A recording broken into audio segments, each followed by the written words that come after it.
기도하고 시작하겠습니다. 하나님 감사합니다.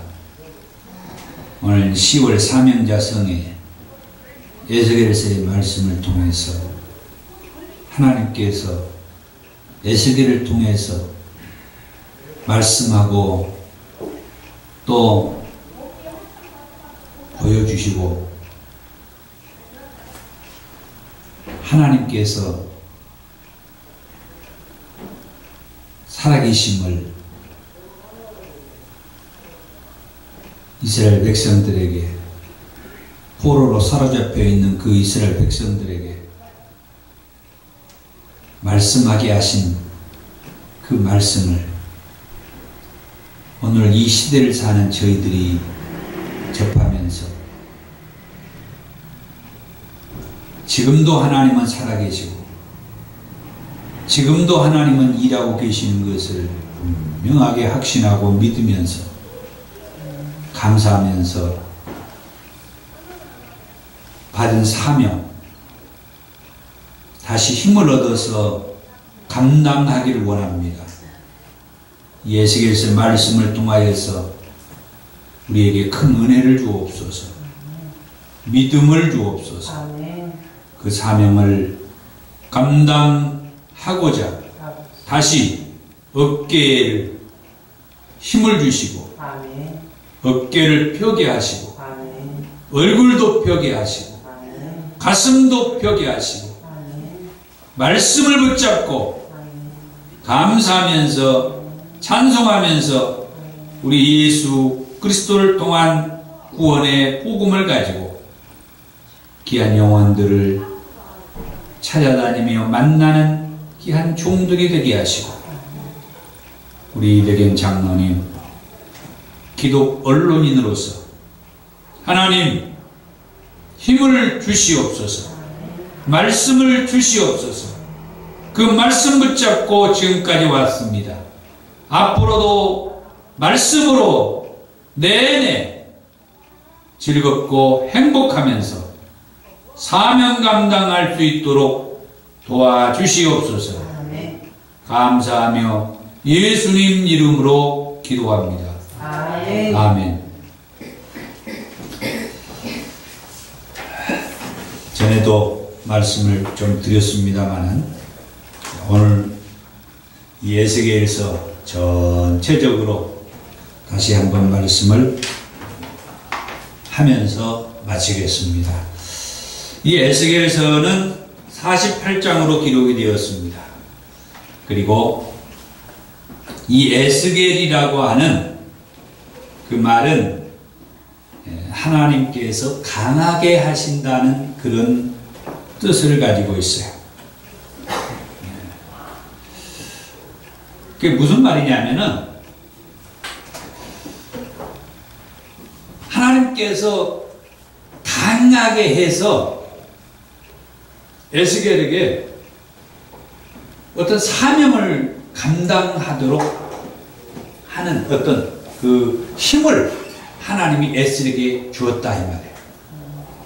그런 면에서 오늘 저와 여러분들도 하나님께서 저처럼 작은 목회를 할지라도 하나님께서 저에게 에스겔과 같이 강하게 해서 하나님의 사명을 감당할 수 있는 힘을 준다는 거예요.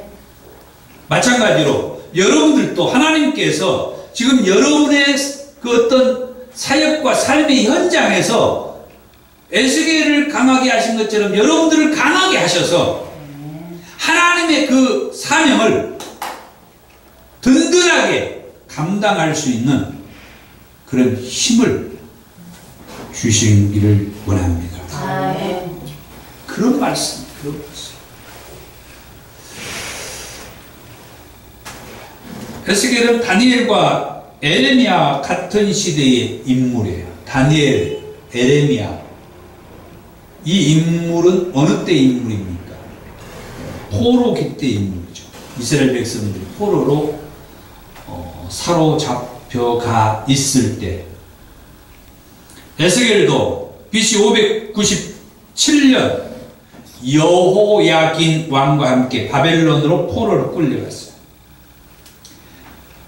잘 아다시피 다니엘과 세 친구들은 605년 1차 포로로 끌려갔고, 에스겔은 597년 2차 포로로 끌려가요. 포로로는 3차까지 끌려가죠. 그러니까 앞으로 더 한 번 더 끌려가는 그 포로가 있어요. 그러니까 이 다니엘은 2차 포로로 다니엘이라겠다. 이 에스겔은 2차 포로로 끌려갔다. 다니엘은 1차로 끌려갔고, 에스겔은 2차 끌려갔고, 그리고 한 번 더 포로로 끌려가는 게 남아있어요. 그러니까 2차 포로로 끌려갔던 이 에스겔의 이야기는 어떻게 보면은 이 포로로 끌려가는데 그 중반기 때 이야기다 이거예요. 나중에 이 에스겔서를 보면은 아직도 예루살렘에 사람들이 살고 있어요. 그리고 에스겔은 포로기에서 하나님께서 불러가지고 말씀을 주셨어요. 그랬는데 아직도 예루살렘이 멸망당하기 전인데 에스겔을 통하여서 예루살렘 사람들에게까지도 하나님은 말씀하게 하고 그런 말씀을 주고 포로로 잡혀있는 이스라엘 백성들에게도 말씀을 줘요. 이 상황을 우리가 딱 그림을 그리고 있어야 돼요. 그래야 이 에스겔서가 아주 화려하게 우리에게 쫙 들어와요.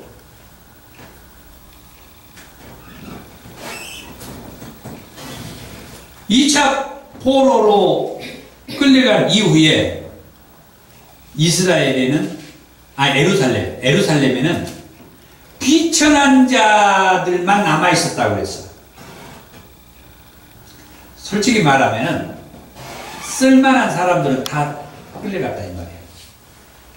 몸이 약한 사람들, 별로 일을 하는데 도움이 안 되고 힘쓰는데 별로 이렇게 약한 사람들은 안 데리고 가고, 2차 때에는 좀 쓸만한 사람은 다 데리고 갔다는 거예요. 처음에 1차 때는 머리 좋은 사람들, 그러니까 다니엘과 그 세 친구들 바로 궁에서 생활하잖아요. 네, 머리 좋은 사람들은 처음에 끌려가고 2차 때 기술자들 하며 하여튼 좀 쓸만한 사람 2차 때 다 끌려갔어요. 2차 때 10,000명 넘게 갔어요. 그러니까 비천한 자들만 남아있고 다 끌려갔다 이게. 에스겔은 제사장으로서 바벨론에 그 포로로 끌려가가지고 포로로 끌려간 지 5년이 지난 그의 나이 30살, 그때 바벨론 그발강가에서 하나님으로부터 선지자로 부름을 받는 거죠.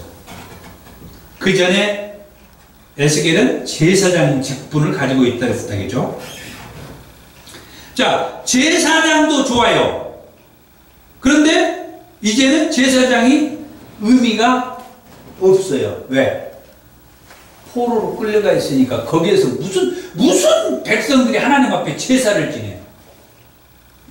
남의 나라 포로로 끌려갔는데. 그러니까 제사장이 의미가 없어진 거예요. 제사장이 제사장으로서의 사명이 의미가 없어지는 거예요. 그래서 하나님이 제사장이었던 에스겔을 선지자로 부르는 거죠. 재밌죠?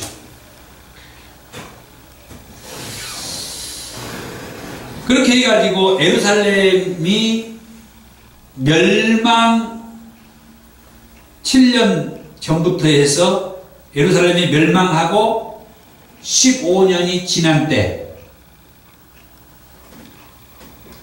이제 그때까지 해서 22년 동안 선지자로 활동을 하죠. 자, 그러면 이제 이 에스겔을 통하여서 하나님은 우리에게 무엇을 말씀하고 싶었는가? 1장부터 온통 48장까지 온통 환상에 대한 하나님께서 데리고 다니면서 에스겔에게 말씀 주시면서 해왔던 그런 말씀들이었는데 무엇을 말씀하고 싶었는가? 첫 번째로 사명자의 기본 요건 세 가지를 말씀해 주셨어요. 에스겔을 통하여서 하나님께서는 이제 사명자로 부르셨다는 거죠. 저는 이 에스겔서를 통하여서 이 사명자의 기본 요건 세 가지를 딱 발견하고는 깜짝 놀랐어요. 오늘날 수많은 사역자들이 어떻게 자기가 사명자로 부름을 받는가 이런 생각을 하게 돼요. 그런데 성경에 그게 분명하게 있더라는 거죠. 기록되어 있어요. 나와 있어요. 어느 성경, 어떤 하나님의 사람, 성경의 인물들을 봐도 오늘 이 에스겔서에 나와 있는 사명자의 기본 요건 세 가지 그 틀 안에 딱 맞춰보면은 이 사람이 하나님의 사람이다, 아니다. 하나님부터 부름받은 사람이다, 아니다. 이게 딱 정리가 돼요. 그렇다고 하면은 오늘 이 시대를 사는 저희들도 이 에스겔서에 나와 있는 사명자의 기본 요건 세 가지 이 틀 안에 맞춰보자는 거죠. 그러면 내가 하나님으로부터 부름받은 사명자인지 아닌지 확인할 수가 있어요. 사명자의 기본 요건 세 가지는 첫 번째, 하나님의 임재 경험이 있었느냐? 하나님께서 실제적으로 내게 임재했다고 하는 그 경험이 있느냐 이거예요. 하나님이 직접 나한테 말씀한 것이 있느냐 이거예요. 하나님 직접 나를 찾아왔다든지 아니면 내가 하나님을 만난 그런 분명한 확신이 있느냐 이거예요. 제가 시간은 짧기 때문에 구체적인 성경적인 것은 다 제시를 못 해드려요. 그건 여러분들이 이해를 해 주세요. 성경을 우리가 한번 읽었기 때문에 이제 머리에 벌써 3달 동안 했으니까 여기서만 읽어도 3번 읽었잖아요. 그리고 집에서 읽어오라고 했으니까 3번 이상은 지금 우리가 읽는 거잖아요. 어느 부분에서 하나님의 임재에 대한 그건 말할 것도 없어요. 에스겔서 1장에 보면 아주 정확하게 하나님의 임재에 대해 있어. 그 하나님의 임재는 지금 우리식으로는 상상이 안 되죠. 형상이 나와가지고 사람의 얼굴과 같고 독수리 얼굴과 같고 사자의 얼굴과 같고 이상한 얘기들이 이거 도저히 신앙생활을 몇십 년 했어도 이해가 안 되는 그게 하나님 임재의 모습이라고 하니 이게 내가 이제 하나님 이거 어떤 사람은 하나님을 귀신이라고도 생각할 수도 있는데 별 생각이 들어요. 들 수 있어요. 그런데요 우리가 그런 식으로 생각하면 안 되는 것이 있어요. 왜 그러냐? 나중에 예수님께서 다시 오실 때 요한계시록에 가서 봐도 그런 모습으로 하나님이 등장합니다. 또 마지막 때에 대해서 기록했다는 다니엘서에 가도 하나님의 임재의 모습 그런 식으로 표현을 해요. 그러니까 우리가 놀랄 게 없어요. 지금 이 에스겔이 하나님의 임재한 그 모습이 우리가 상상할 수 없는 이상한 표현이 되어 있지만 다른 성경에도 그렇게 표현되어 있다고 하는 거예요. 내 이성으로 하나님의 임재를 이해하려고 하는 것은 그건 안 맞아요. 성경에 맞춰야 돼요. 그런데 요한계시록에도 다니엘에도 하나님의 임재의 모습이 이렇게 표현되어 있다는 거예요. 어떻든 하나님께서 직접 내게 오셨 경험이 있느냐, 만난 경험이 있느냐. 그 다음에 그 하나님께서 직접 내게 오셨던 그 하나님을 직접 내가 만났든 어떻든 간에 그 하나님께서 내게 콜링이라고 나를 부르셨다는, 사명자가 부르셨다는 그 부름, 그 음성, 그것이 있느냐. 그 하나님께서 직접 나를 불렀다고 하는 그런 고백이 있느냐. 그 다음 마지막으로 직접 나를 불렀다는 그게 뭐냐, 이게 뭐냐. 다시 말하면 어떤 메시지였느냐, 어떤 메시지로 내게 말씀을 했느냐. 쉽게 말하면은 어느 지역에 가서 하나님이 이 일을 하라고 하는 그런 콜링이 있었느냐, 아니면은 누구를 만나라는 그런 부르심, 콜링이 있었느냐. 그리고 어떤 사람을 기도해 주라고 했느냐, 아니면 그 사람에게 이런 말씀을, 하나님이 어떤 말씀을 가서 그냥 전달만 해 주라는 콜링이 있었느냐. 이제 세부적으로 이제 들어가는 거죠. 어디를 가면은 이런 사람이 있다. 예를 들어서 사도행전 9장에 보면은 바울 이전에 사울, 다메섹 도상에서 예수 만난 이후에 아직 변화 직전에 있는 그 사울이 있어요. 그 사울에게 하나님이 보내가지고 그 사울을 기도해 줘라, 그런 그 콜링, 부르심을 받은 그런 사명자가 있죠. 그러니까 가서 기도를 해주라고 불렀느냐, 아니면은 그 사람에게 어떤 하나님의 말씀을 가서 전달해 주라고 불렀느냐, 아니면 거기에 가가지고 그분하고 같이 살면서 그 무슨 일을 하면서 살면서 하나님을 확인하고 알게 해주라고 불렀느냐. 뭐 그 이제 좀 세부적으로 이제 들어요. 어떤 메시지가 있었느냐, 어떤 메시지. 자, 정리를 합니다. 첫 번째, 사명자의 기본 요건 세 가지를 얘기했습니다. 중요한 것은 하나님의 만난 경험, 하나님이 나를 찾아온 그 하나님이 나를 찾아와서 하나님 만난 경험이 있었느냐, 그 하나님께서 나를 부르셨다고 하는 무슨 메시지까지 있었느냐, 어떤 메시지가 있었느냐, 이 세 번째까지 이게 이제 연결이 되는, 이게 사명자의 기본 요건 세 가지가 이 에스겔에서 딱 됩니다. 여기에 맞춰서 내가 사명자다, 아니다, 이것은 나 혼자 생각하는 사명자다, 아니면 진짜로 요 하나님께서 나를 사명자로 콜링, 부르셨다라고 하는 그런 사명자다.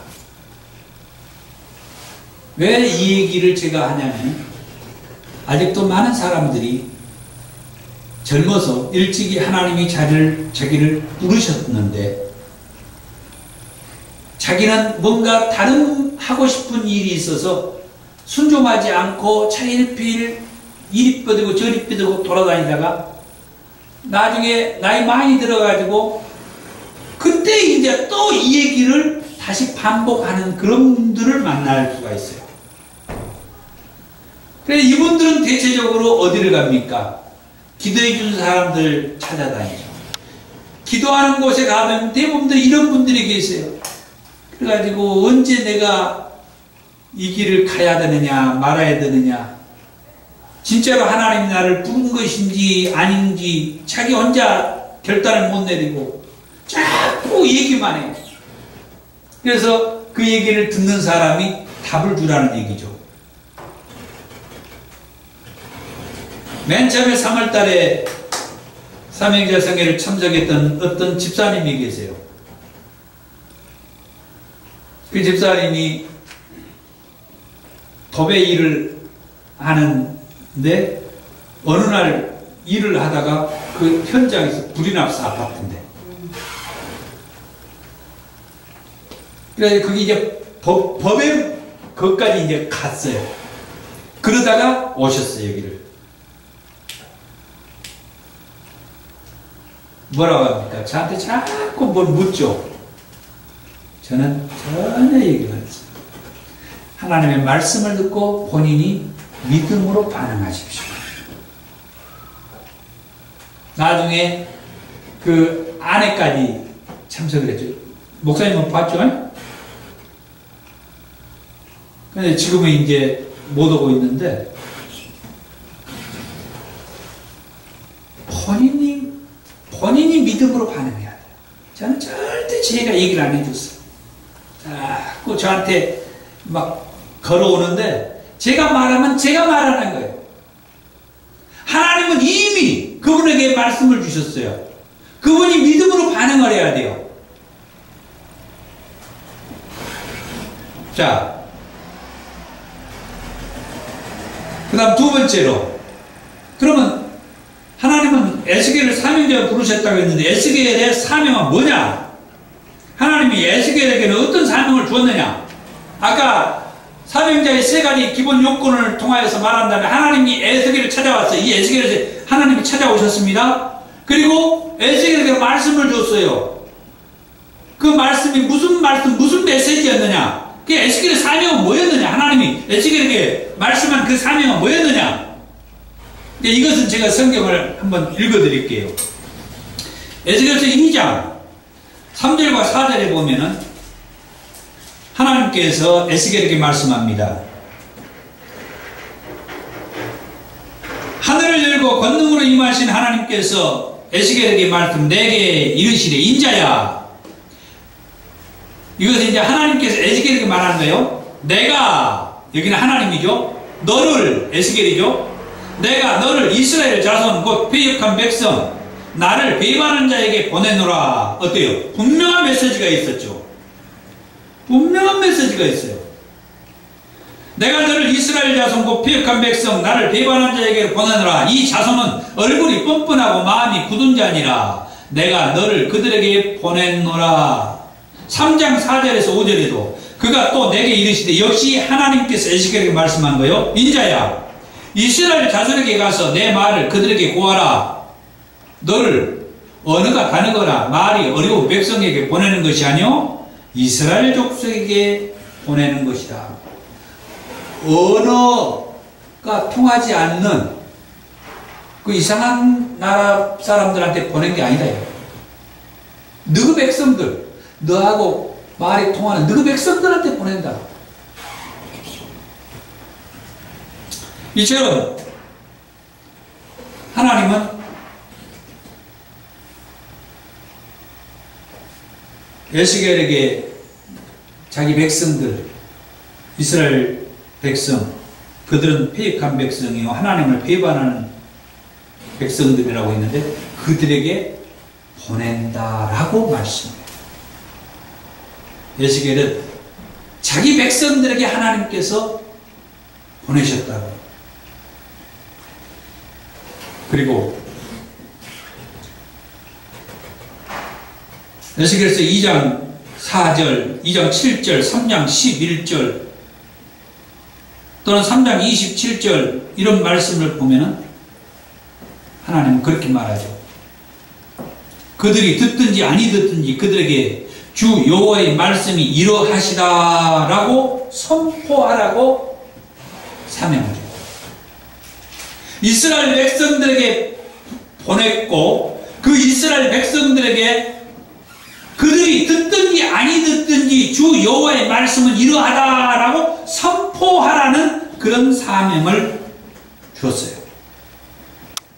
주 여호와의 말씀이 이러하다. 이 말 속에는 엄청난 메시지들이 담겨져 있어요. 이 에스겔서 내용에서만요.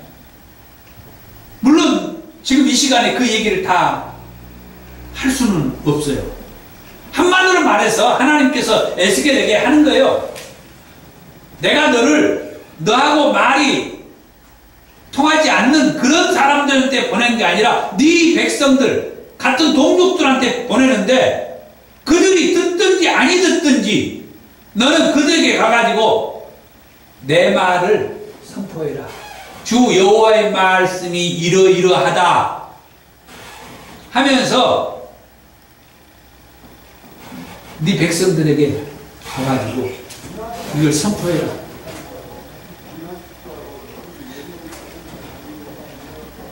에스겔은 이 에스겔서의 내용이 바로 하나님께서 에스겔에게 이 사명을 주신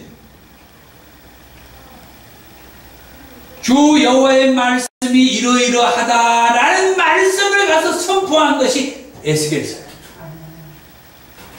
그러니까 사명자에 대해서 제가 얘기를 안 할 수가 없어요. 사명자라고 하면은 무엇을 어떻게 하면서 그 사명을 감당해야 되는지 이 얘기를 안 할 수가 없어요. 하나님으로부터 말씀을 받은 그 사명을 나는 믿음으로 순종하고 감당해야 돼.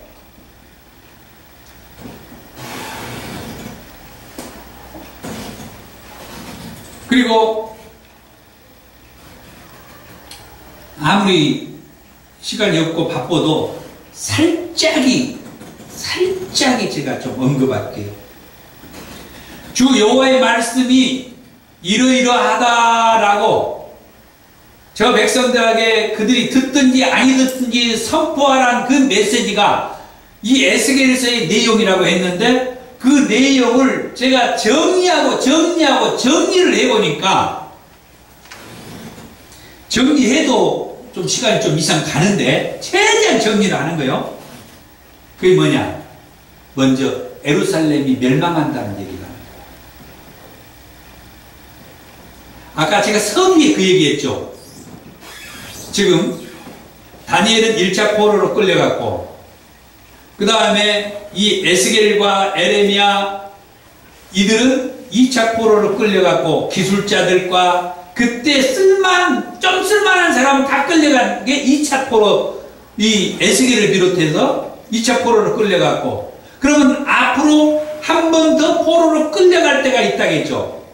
한 번 더 포로로 끌려가면 3차 포로로 끌려가는데 이 3차 포로로 끌려가게 되면은 그때가 언제냐? 그때가 이 예루살렘이 멸망한 때예요.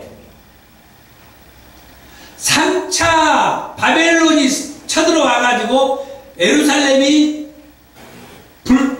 성전이 불타고 예루살렘이 멸망하고 이렇게 이제 난리가 나는 그때가 3차 포로로 끌려갈 때고 예루살렘이 멸망할 때예요.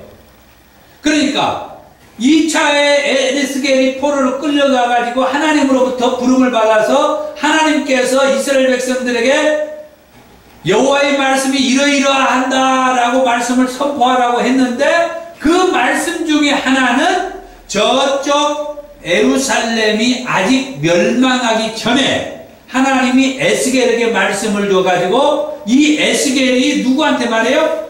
포로로 끌려온 이 이스라엘 백성들, 바벨론에 있는 이 이스라엘 백성들에게 어디 얘기를 해요? 이 예루살렘 얘기를 해주라는 얘기예요. 이해가 되죠? 무슨 얘기? 많은 얘기 중에 이 예루살렘이 멸망한다는 얘기를 바벨론의 포로로 잡혀있는 이 이스라엘 백성들한테 말해주라는 거예요. 이 얘기를 지금 한 거예요. 그 얘기를 여러 가지 방법으로 해요. 그걸 지금 다 제가 얘기는 못한다는 얘기죠. 그 다음에 큰 틀에서 하나님이 에스겔을 통하여서 이스라엘 백성들에게 여호와의 말씀이 이러이러하다라고 선포하라는 말씀 중에 또 뭐가 있냐면은 이 이스라엘 나라 주변 나라들을 하나님이 멸망시킬 것이다. 하나님이 심판한다. 그 이스라엘의 주변 나라는 여러 나라인데 그 이름이라고 한번 제가 불러드릴게요. 암몬 족속을 멸망시킨다고 그랬고 모압과 세일 이 족속도 멸망한다고 했고 그리고 에돔과 블레셋을 하나님이 심판한다고 했으며 이 두로도 하나님께서 무너뜨린다. 시돈도 심판을 받을 것이다. 그리고 우리가 잘 알고 있는 애국도 하나님이 심판할 것이라고 했고, 애국을 도와준 나라들도 하나님이 심판한다고 그랬어요. 그 다음에 세일산과 에돔이 심판받을 것이라고 합니다. 한마디로 말하면은 그동안에 이스라엘 백성들을 하나님께서 그 주변의 열방 나라를 열국이라고 얘기하죠. 그 주변의 열국들을 들어서 이스라엘과 또 그 유대 백성들을 상당히 곤욕스럽게 했어요. 하나님이. 왜? 하나님 말씀대로 안 사니까. 그 주변 나라를 들어가지고 그 주변 나라는 하나님을 뭐 잘 믿고 살았냐? 그러지 않아요. 그 주변 나라는 더 하나님 안 믿고 우상 숭배하고 못된 짓 했어요. 그런데 하나님이 하나님 이스라엘 백성들과 유대 백성들을 정신 차리게 하기 위해서 그 열국을 통해 가지고 이스라엘 백성들을 힘들게 했어요.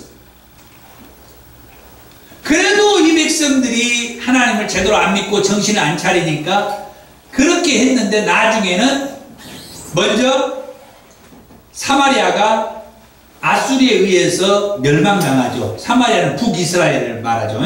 북이스라엘이 아수리에 의해서 멸망을 당해요. 오늘 이 에스겔서에 보면은 그 올리압인가 그 두 형제 얘기가 나오죠.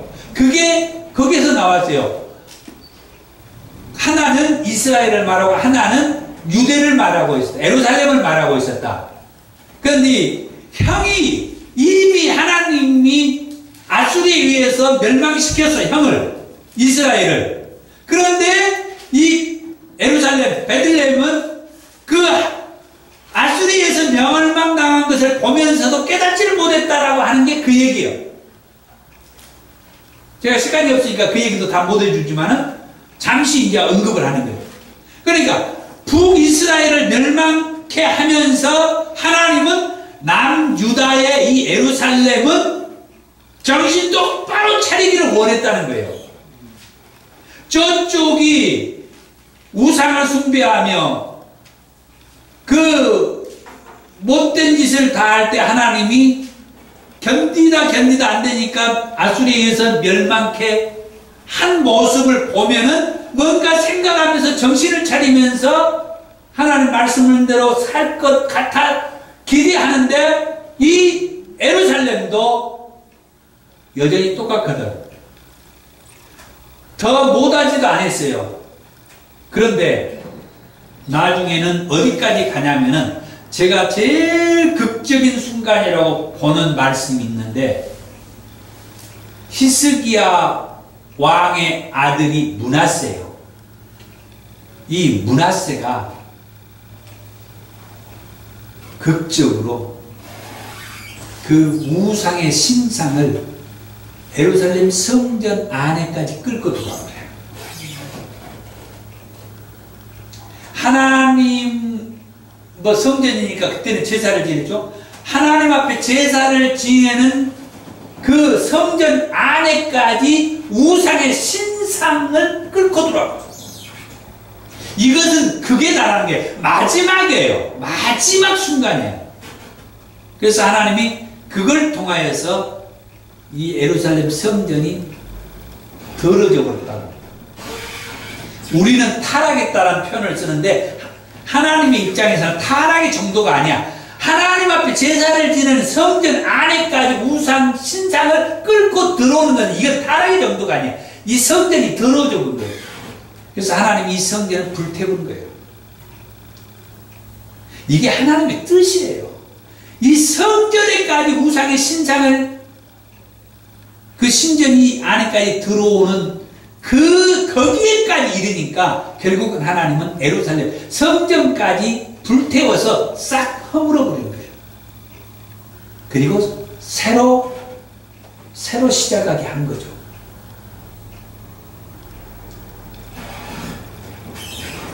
성전까지 불태우니까 결국은 어떻게 한 게 예루살렘이 멸망을 예고한 거죠. 그걸 지금 이 에스겔에게 포로로 잡혀있는 이스라엘 백성들한테 이 예루살렘의 멸망을 말하게 했고, 이제는 그 예루살렘 이스라엘 백성들과 유대 백성들을 하나님이 들어서 이렇게 괴롭혔던 열국들을 결국은 하나님이 다 심판해요. 제거해요. 하나님은 그들을 통하여서 이 백성들을, 하나님의 백성들을 괴롭혔지만은 이들이 잘해서 가만 놔둔 게 아니고, 이들이 잘해서 하나님 쓴 게 아니라 결국은 이들도 다 심판을 한다는 거죠. 그게 에스겔을 통하여서 이스라엘 백성들에게, 포로로 사로잡혀 있는 이스라엘 백성들에게 다 선포하고 들려준 거예요. 무엇을? 하나님의 뜻을. 지금 심판하는 게 아니고 앞으로 하나님이 그 열국들을 다 심판한다고 하는 것들을 이 이스라엘 백성들한테 말해준 거예요. 이 이스라엘 백성들이 어떤 자들이요? 지금 포로로 잡혀있는, 이스라엘 백성들은 포로로 잡혀있지만 하나님이 뭐 하는 거예요? 하나님은 살아계신다는 것을 에스겔을 통하여서 지금 이스라엘 백성들한테, 포로로 잡혀있는 이스라엘 백성들에게 계속 주지시켜주는 거예요. 애굽에서 우리를 이 약속의 땅까지 인도해 주신 여호와 하나님은 지금도 살아계신다고 하는 것을, 포로, 나라가 망하고 지금 다 끝나가는 상황에 포로로 잡혀있는 그 백성들에게 하나님은 에스겔을 통해서 계속 주지시켜주고, 하나님은 살아계신다. 하나님은 살아계신다. 예루살렘이 멸망할 것을 말하면서도 무엇을 해요? 하나님은 살아계신다. 이 일은 하나님이 하신다. 절망적이잖아요. 멸망하는 것은 절망이에요. 멸망은 사실 말하면 우리나라가 일제 36년 통치받는 그거하고 달라요. 완전히 나라가 뺏겨버리는 거죠. 나라가 없어져버리는 거예요. 저 나라로 속국으로 들어가는 거죠. 지금 포로로 잡혀있지만 그래도 나라가 있어요, 없어요? 나라가 있죠. 나라가 있으니까 언젠가 돌아갈 수 있다는 기대가 있어요. 하나님은 그건 역시도 다 말씀해 주셨고, 에레미야나 이사야나 막 이런 선지자들 통해 다 말씀해 주셨죠. 70년이 돼가면 다 돌아오게 하겠다. 그러니까 우리가 알아야 할 것은, 그리고 우리 목회자들이 선포해야 될 메시지는 저는 이거라고 생각하는 거예요. 하나님은 지금도 살아계신다. 하나님은 지금도 살아 역사하신다. 이 얘기를 자꾸 해야 된다는 거예요. 하나님 그걸 믿고 하고 계세요. 이 에스겔에서 그게 팽배하고 있잖아요. 널려 있잖아요. 이따가 제가 얘기할 거예요. 나머지 또. 하나님은 그 얘기 해주기를 원하는 거예요. 그 얘기 해주기를 원하는 거예요. 그런데 무슨 얘기들을 그렇게 하고 있는지. 저는 그 얘기만 하려고 했는데 시간이 없어갖고 다 줄이는데 말이에요. 하나님은 지금도 살아계신다. 제가 저번에 열왕기 하설 설교하는데, 거기에 엘리야 선지자가 나와. 엘리야 선지자. 엘리야 선지자가 한다는 말이 여호와의 살아계심을 두고 맹세하느니 하면서 말씀을 하는데, 하나님께서 살아계신 것을 두고 맹세하면서 말씀을 하고 막 일을 하는 거예요. 사르밧 가부를 갖다가 3년 반 동안 그 기근 가운데에서 먹을 것이 딸랑 한 번 먹고 나면 죽을 것밖에 없는 거, 그것 가지고 아버지 가지고 와라. 그것 가지고 갖다 드리고 나니까 엘리야가 하나님이 살아계신 것을 사르밧 가부에게 보여주는 거예요. 아멘, 아멘. 저는 이 말씀을 할 때에도 가슴이 뜨끔했어요. 부흥강사님들이 얼마나 이 말씀 갖고 설교를 많이 합니까? 사르밧 가부. 그래갖고 주의 좀 잘 섬기라. 옛날에 권사님 때 이기 말씀 듣고 목사님 잘 섬겼어, 안 섬겼어? 잘했죠. 근데 그게 아니단 말이에요. 엘리야 선지자는 그 선지자 대접하라고 그 말씀 준 게 아니고, 하나님이 살아계신 것을 살바 가부한테 증명해 줬다는 거예요. 3년 반 동안 비 오지 말라고 했더니 비가 안 왔어요. 그러니까 농사가 안 돼요. 안 되죠. 아무것도 없어요. 그런데 그 살박가부가 선지자를 대접했더니 3년 반 뒤에 비가 내리는 그동안 3년 반 동안 이 살박가부가 먹고 사는 것이 걱정이 없었다는 거예요. 왜? 하나님께서 살려줬다는 거예요. 아멘. 이 얘기를 해야 되는데 죄 좀 대접하고 섬기라고 여기만 하고 하나님 얘기를 안 해버리니까 내가 안타깝다는 거예요. 우리가 그렇게 배웠어. 하나님이 살아계신 걸 보여준 거예요. 아까 850대 1도 결국 그것도 하나님이 살아계신 것을 보여준 거예요. 엘리야 선지자가 뭐라고 합니까? 너희 바알이 하나님인지 내가 믿는 여호와가 하나님인지 해보자. 주여. 하나님이 살아계신 거. 비록 나 혼자이고 너희들 850명이지만 숫자가 아니었다는 거예요. 숫자가 아닙니다. 그 하나님이 살아계신다는 것을 보여준 거예요. 네. 지금 우리도 하나님이 살아계신 걸 얘기하자는 거예요. 하나님이 살아계십니다. 하나님은 지금 에스겔을 통하여서 포로로 잡혀있는 이스라엘 백성들한테 한다는 말이에요. 여호와 하나님은 지금도 살아계십니다. 우리는 포로로 잡혀있지만 그리고 예루살렘은 멸망할 것이라고 말했지만 그동안 우리를 힘들게 괴롭혔던 저 주변의 열국들도 하나님께서 다 심판하고 멸망한다고 하나님은 지금도 살아계십니다. 아멘. 우리가 포로로 잡혀있지만 하나님 안 본 것 같지만 하나님도 지금 다 보고 계신다. 이 말씀을 지금 해주고 있는 거예요. 하나님 그거나 그 얘기 하라는 거예요. 그 얘기 해주라는 거예요. 여호와의 말씀은 이러이러하다.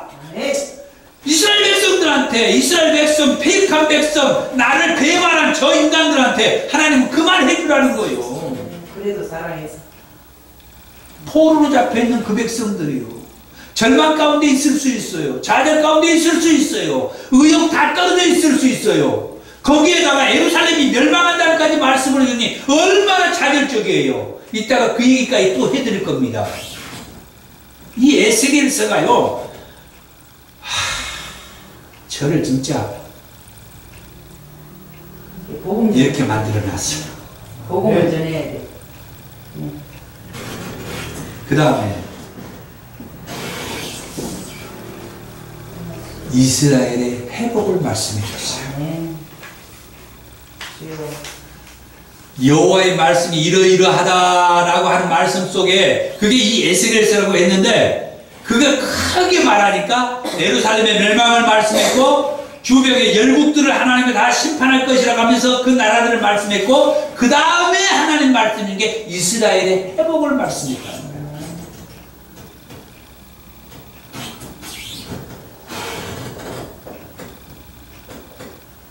그 다음에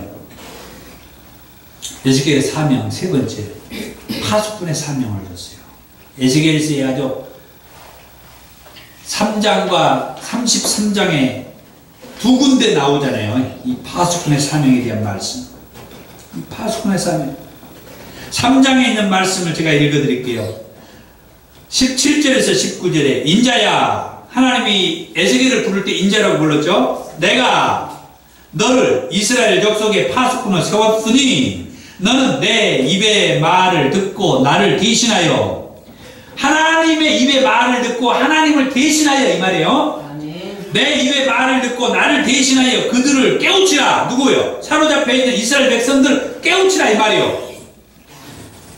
가령 내가 악인에게 말하기를 너는 꼭 죽으리라 할 때에 내가 깨우치지 아니하거니와 말로 악인에게 일러서 그의 악한 길을 떠나 생명을 구원하게 하지 아니하면 그 악인은 그 지역 중에서 죽으려니와 내가 그의 핏값을 네 손에서 찾을 것이고 네가 악인을 깨우치되 그가 그의 악한 마음과 악한 행위에서 돌이키지 아니하면 그는 그의 제약 중에서 죽으려니와 너는 내 생명을 보존하리라. 에스겔서 33장 7절에서 9절에도 같은 내용인데 표현이 달라요. 인자야, 내가 너를 이스라엘 족속의 파수꾼으로 삼음이 이와 같으니라. 그런즉 너는 내 입의 말을 듣고 나를 대신하여 그들에게 경고할지어다. 아까처럼 말씀은 같죠? 그런데 표현이 달라요. 가령 내가 악인에게 이르기를 악인아 너는 반드시 죽으리라 하였다 하자 내가 그 악인에게 말로 경고하여 그의 길에서 떠나게 하지 아니하면 그 악인은 자기 죄악으로 말미암아 죽으려니와 내가 그의 피를 내 손에서 찾으리라. 그러나 너는 악인에게 경고하여 돌이켜 그의 길에서 떠나라고 하되 그가 돌이켜 그의 길에서 떠나지 아니하면 그는 자기 죄악으로 말미암아 죽으려니와 너는 내 생명을 보존하리라. 3장에서는 깨우쳐 주라고 했어요. 33장에서는 경고하라고 했어요. 그게 이제 조금 다른 얘기인데 뭐 같은 말이에요. 경고한다는 거는 마지막 경고해줘라. 그렇죠. 예. 알려줘라. 자, 에스겔의 사명은 그렇게 얘기할 수가 있습니다. 이스라엘 백성들한테 가가지고 그들이 듣든지 아니 듣든지 여호와의 말씀은 이러하다 하는 말씀을 주면서 파수꾼의 사명을 주었다. 그 다음 세 번째로 에스겔에서 볼 수 있는 사명자의 자세를 이 에스겔서에서 찾아볼 수가 있어요. 저는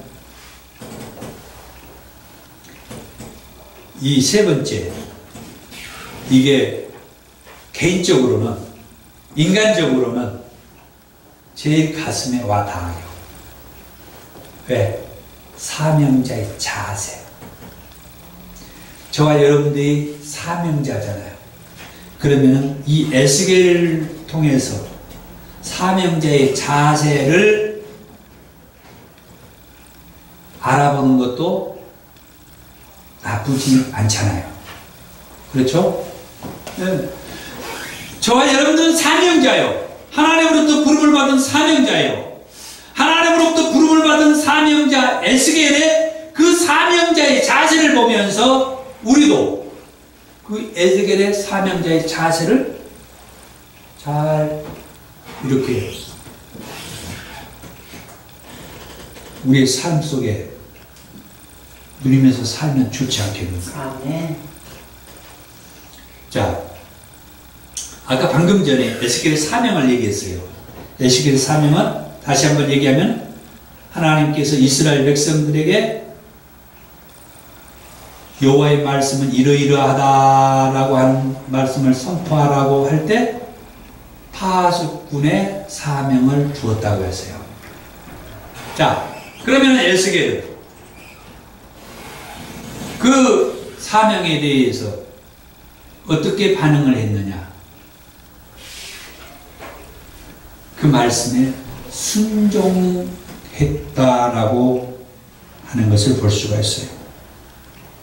에스겔서 11장 25절에 에스겔이 하는 말입니다. 내가 사로잡힌 자에게, 사로잡힌 자, 포로로 사로잡혀 있는 이스라엘 백성들이죠. 에스겔은 포로로 사로잡힌 이스라엘 백성들에게 하나님께서 보내셨 사명을 받았죠. 자, 내가 사로잡힌 자에게 여호와께서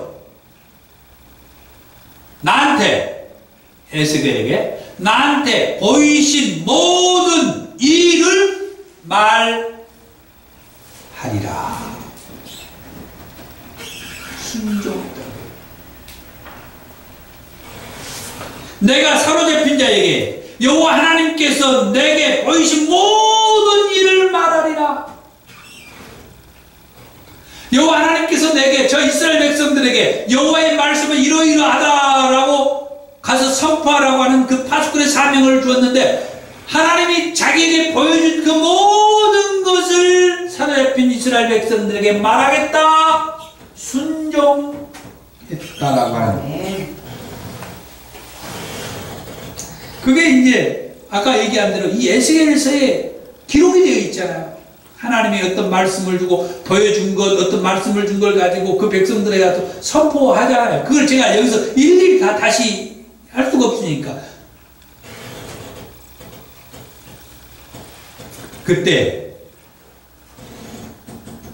에스겔은 이스라엘 백성들에게 여호와의 말씀이 이러하다라고 선포를 할 때 여호와의 말씀이 에스겔에게 임하여 이르시되 49번 나와요. 주 여호와의 말씀에 주 여호와의 말씀이니라 83번 나와요.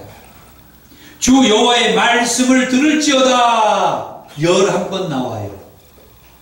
그리고 한 30번 다른 표현으로 나와요. 143번 플러스 알파 한 3번. 여호와의 말씀이 이러하다. 여호와의 말씀이 이러하다. 이것은 여호와의 말씀이다. 143번 이 에스겔서에 나와요. 얼마나 하나님께서 에스겔에게 여호와의 말씀은 이러하다라고 저 백성들에게 가서 선포한 에스겔서에 기록된 말씀만 해도 143번 나옵니다. 여호와의 말씀이 이러하다. 여호와의 말씀이 이러하다. 여호와의 말씀이 내게 이렇게 말씀했다. 이것은 여호와의 말씀이다. 여호와의 말씀이 이렇게 했다. 여호와의 말씀이다. 이게 에스겔서에 143번 나옵니다. 그러니까 우리 사명자가 무엇을 말해야 되냐? 무엇을 말해야 되냐? 하나님의 말씀을. 하나님께서 내게 말씀한 그 말씀, 여호와의 말씀입니다. 하나님의 말씀입니다. 하나님의 말씀이 이렇습니다. 하나님의 말씀이 내게 이렇게 했습니다. 아멘. 이것은 하나님의 말씀입니다. 아멘. 주여.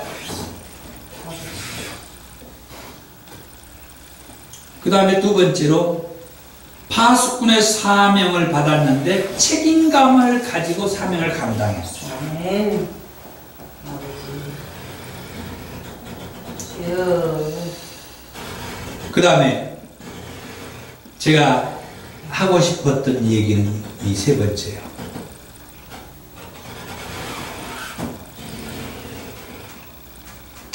에스겔서에서 볼 수 있는 사명자의 자세 세 번째. 그 뭐냐?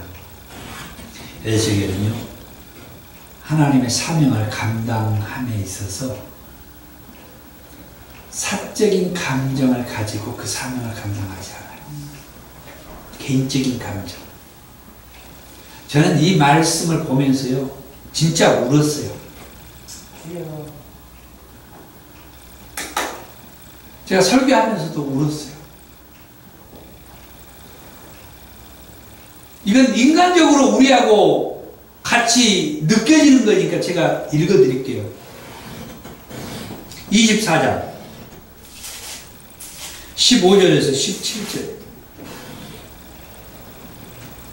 여호와의 말씀이 또 내게 임하여 이르시되 인자야 내가 내 눈에 기뻐하는 것을 한 번 쳐서 빼앗으리니 내가 하나님께서 에스겔에게 네 눈에 에스겔의 눈에 기뻐하는 게 에스겔이 볼 때 좋은 거, 에스겔이 생각할 때 좋은 거, 네 눈에 기뻐하는 것을 한 번 쳐서 빼앗겠다. 하나님께서 에스겔이 좋아하는 것 한 번 치겠다는 거야. 그래가지고 빼앗아 가겠다는 거야. 그 다음 계속 봅니다. 그런데 너는 슬퍼하거나 울거나 눈물을 흘리거나 하지 말며 죽은 자들을 위하여 슬퍼하지 말고. 저도 인간이니까 눈물 나요. 이건 인간은 어쩔 수가 없어요. 조용히 탄식하며 수건으로 머리를 동이고 발에 신을 신고 입술을 가리지 말고 사람이 초상집에서 먹는 음식물을 먹지 말라 하신지라. 제가 많은 말씀이 있지만 딱 줄여가지고 핵심이 되는 이것만 읽어드린 거예요. 자, 이 말씀이 어떤 상황이냐? 하나님께서 에스겔에게 어느 날 아침에 이 말씀을 준 거예요. 그리고 그날 저녁에 자기 아내가 죽은 거예요. 에스겔의 아내. 에스겔의 아내는 예루살렘에 있었어요. 그러면은 에스겔의 아내는 건강도 좋지도 않았을 것이다. 뭔가 비천한 자 외에는 다 포로로 끌려왔으니까, 그랬다고 했으니까. 지금 그 얘기가 중요한 게 아니고 인간적으로 부부 얘기하는 거예요.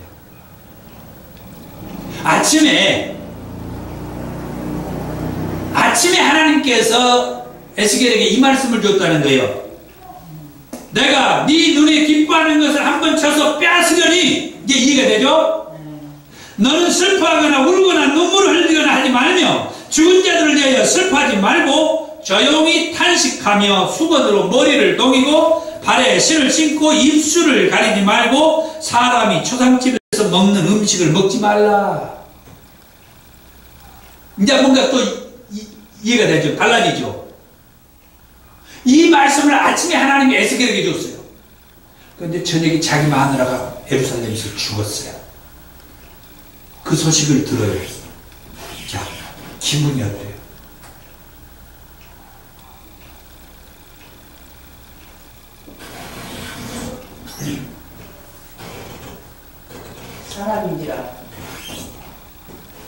사람인지라 에스겔이 선포한 그 말씀, 쉽게 말하면 너희는 죽은 자들을 위하여 슬퍼하지 말고 사람의 초상집에서 먹는 음식을 먹지 말라, 그런 말씀이었잖아요.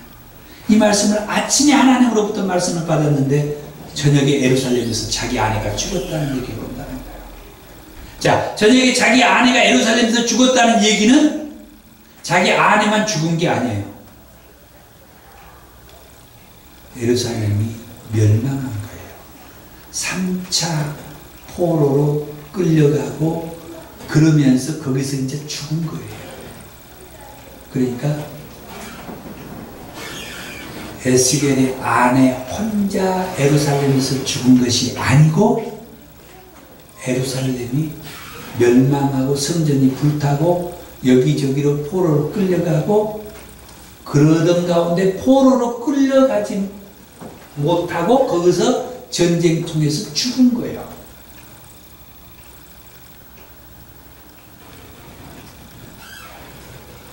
이런 비극적이고 슬픈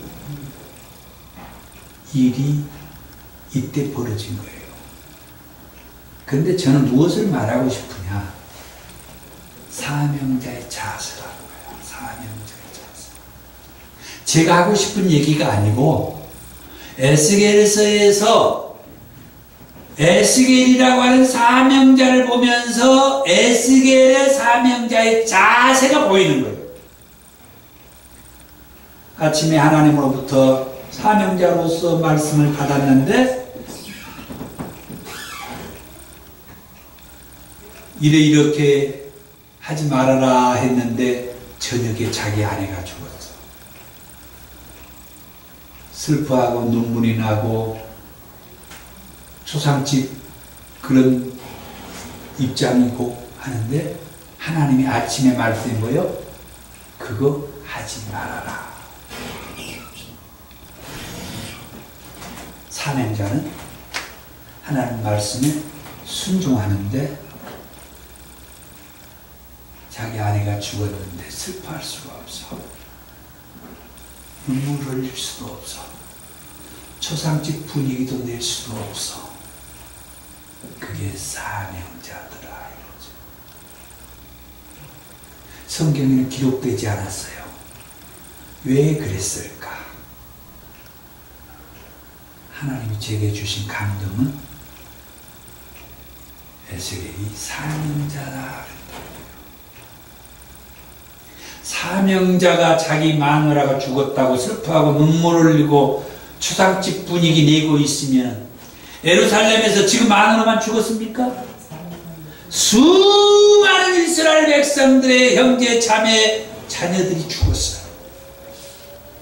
사명자가 자기 마누라 죽은 것 때문에 슬퍼하고 울고 질질 짜고 있으면 이스라엘 백성들이 지금 여기에서 뭐 되는 거예요?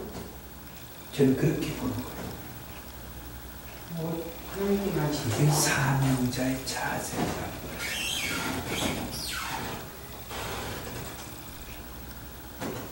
개인적인 감정에 얽매이지 않는 사명자. 그래서 평상시 배우자에게 잘해야 되겠다. 잘해야 돼. 뭔지 알지 몰라요. 가고 안 가는 것은 둘째 치고라도 사명자라고 하는 것 때문에 인간적으로 못해준 게 많아. 그렇죠. 우리 장면도 마찬가지고.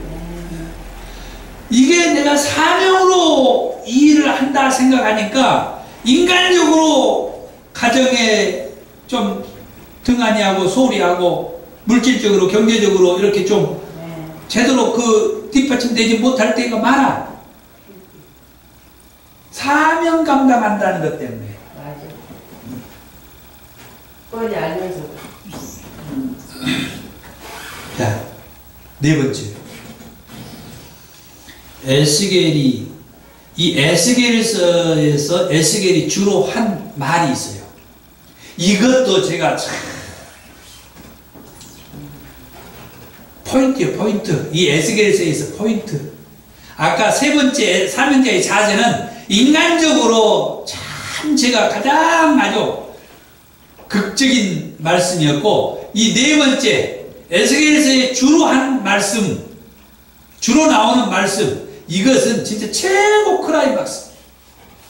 하나님께서 최고 좋아하는 말씀. 에스겔서에 주로 나오는 말씀은 세 가지만 제가 한번 찾아봤어요. 먼저 여호와의 말씀이 에스겔에게 임하여 여호와의 말씀이다. 여호와의 말씀, 여호와의 말씀. 그게 이제 49번 나오고요. 에스겔에게 말씀했다는, 아까는 여호와의 말씀은 143번은 여기저기 나왔던 여호와의 말씀을 포함한 거고, 에스겔에게 말씀했던 여호와의 말씀은 49번. 그 다음에 주 여호와의 말씀에 이것은 여호와의 말씀이다. 이것은 83번. 그 다음에 이제 제일 중요한 거.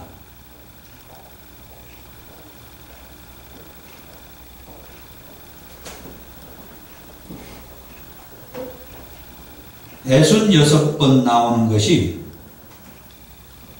내가 여호와인 줄 너희가 알게 하리라. 내가 여호와인 줄을 그들이 알리라. 이게 이제 저는 가장 클라이막스라고 생각해요. 하나님께서 이 에스겔서에서 내가 여호와다. 내가 여호와인 것을 너희들이 알게 될 것이다. 내가 여호와인 것을 너희들에게 알게 하리라. 내가 여호와인 것을, 아까 뭐 에레미야 선지자도 얘기했고, 사실은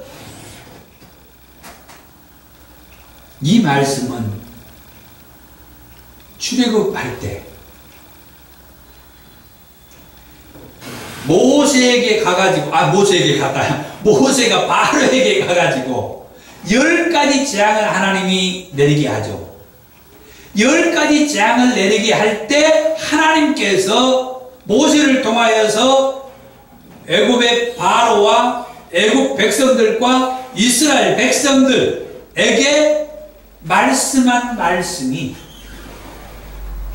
이 10가지 재앙을 내리면서 내가 여호와인 것을 알게 하겠다.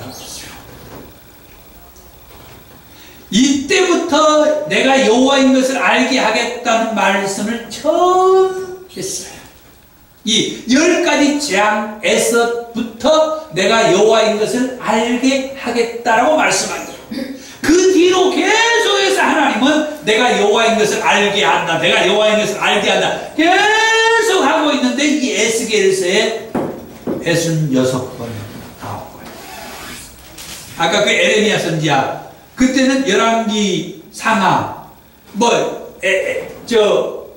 그 엘리야 선지자, 그 다음에 엘리사 선지자도 역시 마찬가지로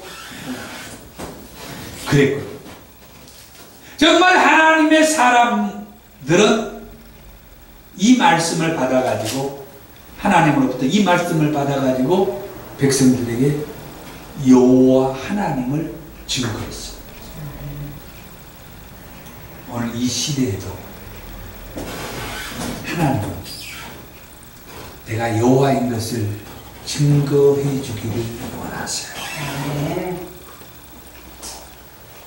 저는 그래서 이 삼위일체 성회를 시작하게 됐어요. 내가 여호와다. 여호와는 나야. 이사야 선지자를 통하여서 이사야서에 하나님이 말씀할 때는 내가 여호와다. 내가 여호와. 여호와는 나밖에 없어. 나밖에 없다고. 이렇게까지 얘기해. 나밖에 없어. 여호와는 나밖에 없어. 지금 서두에 얘기했죠. 이 에스겔과 이사야, 에레미야는 같은 시대의 인물이라고. 이때 하나님이 얼마나 강력하게 간절하게 이 메시지를 얘기했는지 느끼시라. 여호와는 나밖에 없어. 나밖에. 내가 여호와야. 내가 여호와. 이걸 이 시대의 선지자들에게 하나님이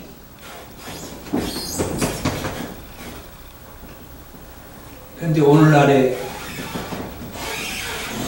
어떤 목사님들은 구약 성경은 제껴놓고 신약만 봐야 된다고, 신약만 설교해야 된다고, 신약만 얘기해야 된다고 이렇게 강력하게 얘기를 하고 계시는데, 그걸 전부 묵살, 이걸 강단에서 선포하지 아니하고, 이걸 성도들에게 말하지 아니하고, 가르치지 아니하고, 이것은 뭡니까? 사명자로서 직무유기죠. 직무유기. 에스겔의 사명자로서 어떤 책임이 있었습니까? 파수꾼의 책임이 있었어요. 반드시 묻겠다고 그랬어요. 하나님께서 말씀해 준 그 말씀을 전하라고 했는데 전하지 않아가지고 그걸 듣지 못해서 사람들이 죽었어요. 전하지 않아가지고 죽었으면 전하지 않는 나한테 책임을 묻겠다고 그랬어요. 여호와가 하나님이라고 말씀하라고 했는데, 여호와가 나밖에 없다고 말하라고 했는데, 나만 여호와라고 말하고 했는데, 그 얘기를 하지 않고 사람들이 하나님을 제대로 믿지 못하고 교회를 다니기는 다녀도 신앙을 제대로 하지 못하는 그 책임이 파수꾼이 사명자에게 있다는 거예요. 있습니다. 이게 제가 얘기한 게 아니죠. 오늘 에스겔서에 얘기하고 있어요. 반드시 묻겠다고 그랬어요. 그런데 내가 전했는데 끝까지 그 사람이 안 받아들이고 안 믿어서 죽었다 그러면은 그 죄값 책임은 나한테 없다라고 얘기했어요.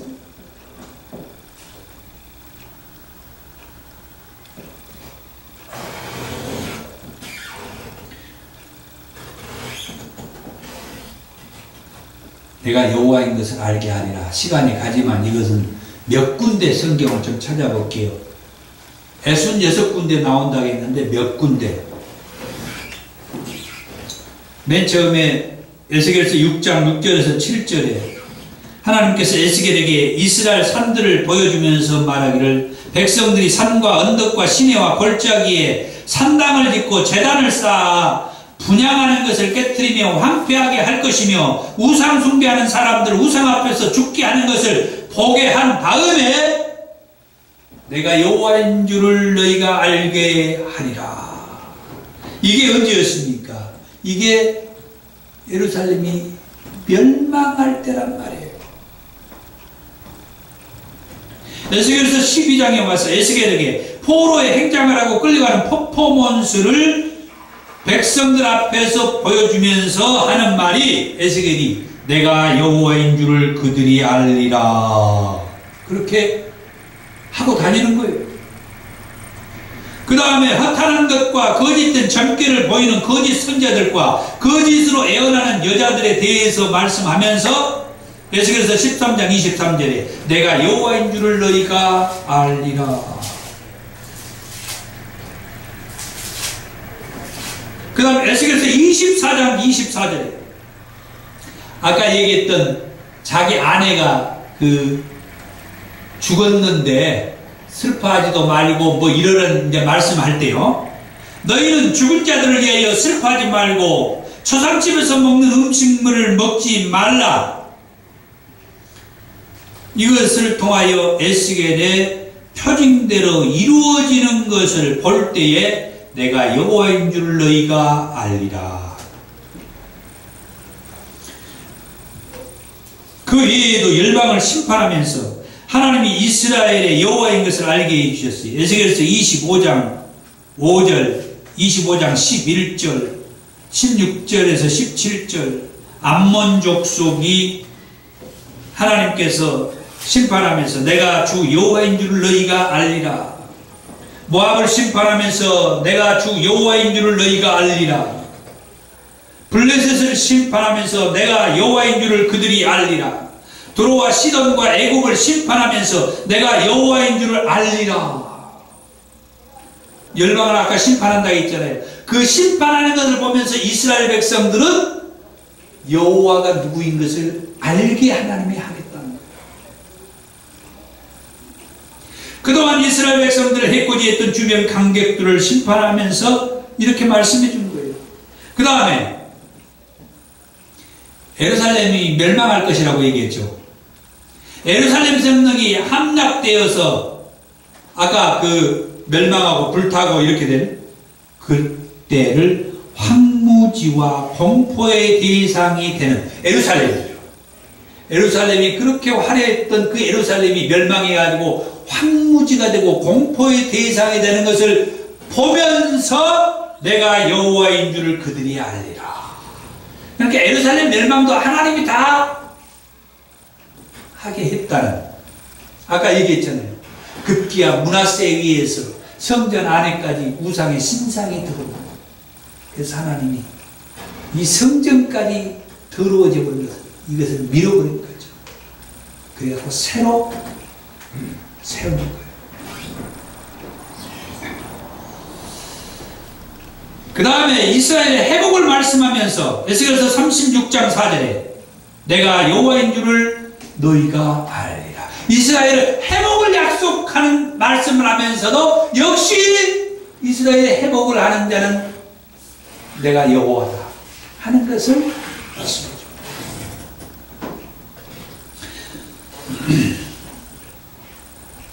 이스라엘의 회복은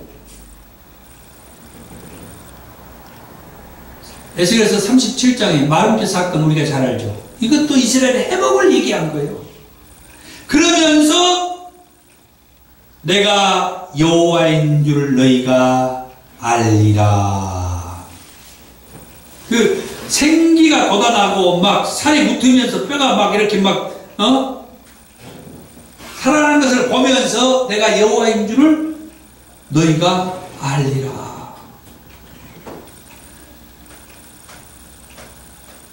그리고 고개 침략 통해서 곡이라고 하는 나라가 있다고 그랬어요. 이 고개 침략을 통하여서 하나님이 이스라엘의 여호와인 것을 알게 하겠다. 에스겔서 38장 16절, 39장 6절과 7절에서 여호와가 백성들의 하나님인 것을 알게 하겠다. 내가 여호와인 것을 알게 하겠다. 마지막 5번째로 에스겔이 본 성전, 에스겔이 본 성전 40장에서 48장까지 이제 성전에 대한 말씀이죠. 요 하나님께서 에스겔에게 환상 가운데서 새 성전의 모습을 보여주셨어요. 그 의미가 뭘까? 하나님은 그렇게 말하죠. 내가 이것을 너에게 보이려고 이리로 데려왔다. 너는 본 것을 이스라엘 족속에게 전하라. 새 성전의 모습을 보여주고 그 그 본 것을 이스라엘 백성들에게 전하라고 했어. 이스라엘 백성들에게 전하도록 이 새 성전의 모습을 보여줬다는 거예요.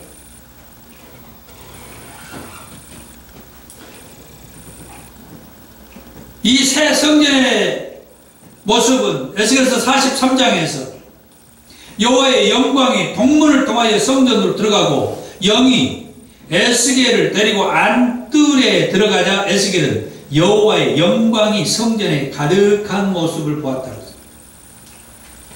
그러면서 말합니다. 인자야, 이는 내 보호자의 처소, 내 발을 두는 처소, 내가 이스라엘 족속 가운데에 영원히 있을 곳이라. 7절이 그렇게 말하죠. 그리하면 내가 그들 가운데에 영원히 살리라. 하나님이 그곳에서 영원히 계시겠다. 아멘. 아버지. 새 성전을 보여주면서 이스라엘 백성들한테 그것을 말하라고 하면서 내가 그곳에 새 성전에, 여기서 중요한 것은 새 성전, 그 얼마 전에 예루살렘이 멸망하고 불타버리고 해서 하나님이 밀어버렸던 그곳이 아니에요. 그것은 왜 아닙니까? 므낫세에 의해서 이방 신상까지, 이방 신상의 성전까지 들어온 그곳은 이미 하나님이, 이 에스겔서에 보면은 하나님의 영광이 그곳을 떠났다라고 말해요. 그래서 하나님께서 새 성전을 향해서 내가 영원히 그곳에 살겠다, 거하겠다, 이것을 말해주라는 거예요. 전해주라는 거예요. 하나님이 계시는 곳은 그 성전. 그러면서 에스겔서 43장 10절에서 11절에 그렇게 말합니다. 이 성전을 이스라엘 족속에게 보여서 그들이 자기의 제약을 부끄러워하고 그 형상을 측량하게 하라. 에스겔에게 보여준 이 새 성전을 이스라엘 백성들한테 보여가지고 그 백성들이 자기의 제약을 부끄러워하고 자기 형상을 측량하라. 이 성전의 의미가 얼마나 대단한 의미가 있다는 것을 저도 잊지 않았어요.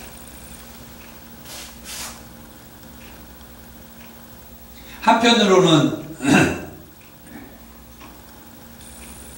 그래서 지금 여기 운동기구 이런 것들도 다시 생각하게 돼요. 저야 뭐 의미를 좋게 부여를 하죠. 뭐 장소가 없으니까. 뭐 그렇다고 이게 있는다고 해서 특별히 뭐 그게 큰일 날 것이냐, 뭐 그런 것도 있죠. 그러나 이런 말씀들을 보면은 정말 하나님의 성전에, 하나님이 그곳에 계시는 곳에, 하나님이 임재하시는 그곳에, 하나님이 거하는 그곳에 우리 자신이 부끄러워할 그런 모습, 그리고 우리의 형상을 측량하게 될 때 아, 이건 아니다 하는 것들이 이 성전에서 그것을 간파하게 된다는 거죠. 그것을 계산하게 되고 그것을 알게 되고, 아, 하나님께서 에스겔에게 주신 말씀이에요.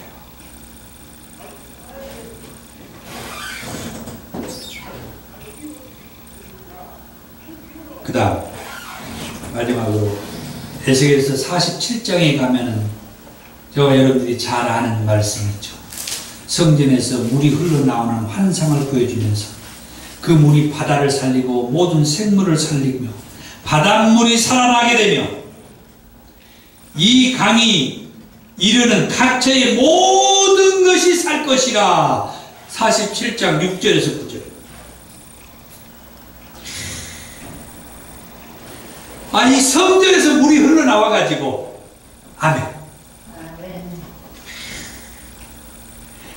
이 강단에서부터 하나님의 성령의 기름 부심이 흘러가 가지고 계속해서 흘러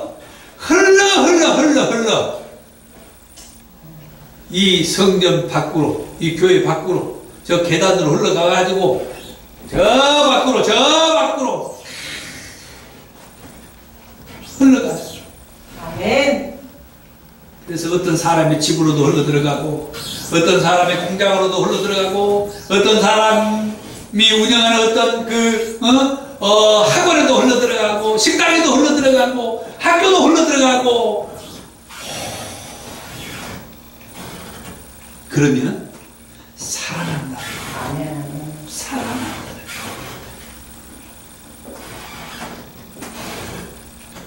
바다를 살리고 생물을 살리고 바닷물이 살아나고, 그래서 모든 것이 살게 된다.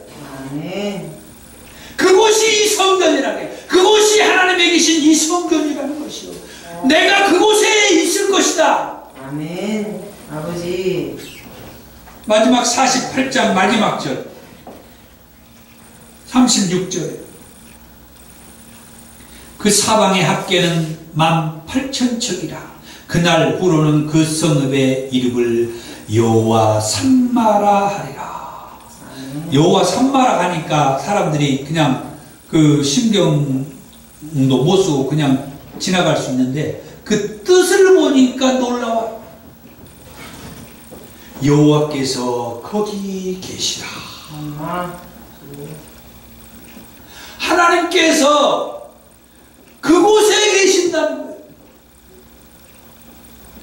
하나님께서 그곳에 영원히 거하겠다고 말씀했던 그곳에 여호와 하나님께서 거기에 계신다. 아멘. 그러면서 이스라엘 백성들은 그 성전을 통하여서 자기의 부끄러운 것을 돌아보라고 그랬단 말이에요. 그 성전을 통하여서 그 성전에 무엇을 통하여서 나의 부끄러운 것을 보겠습니까? 그 성전에 가가지고 그곳에 계시는 하나님을 보면서 나의 부끄러운 것을 보는 거죠. 아멘. 그곳에 하나님이 영원히 계시겠다고. 우리는 왔다 갔다 하지만 하나님은 그곳에 영원히 계시겠다고. 얼마나 감사합니다. 아멘. 아멘. 이 말씀들을 하나님이 이 에스겔에게 처음에는 알아먹지도 못할 그 환상적인 뭔 이상한 것들로 얘기하고 읽지도 못하게 하고 저 멀리 두게 했던 이 말씀 속에 이런 깊이가 있어요. 아버지.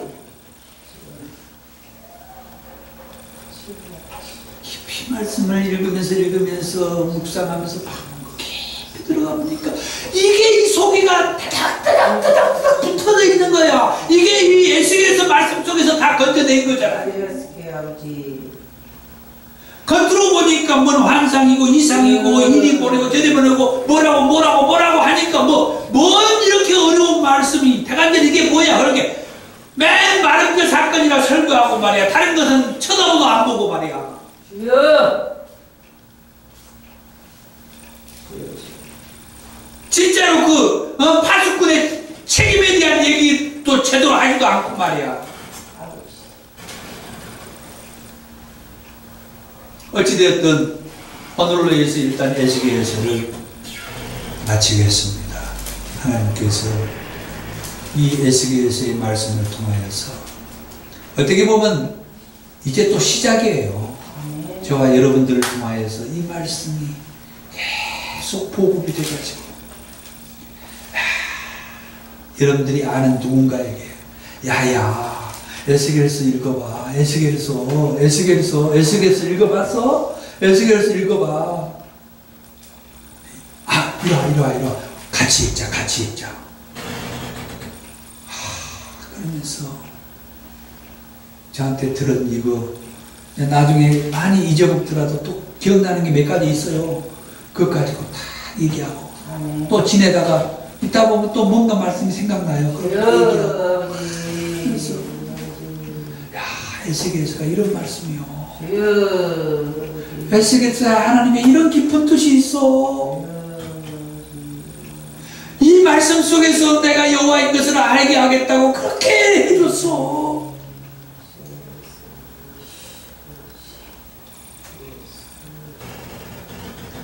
아버지. 기도하겠습니다.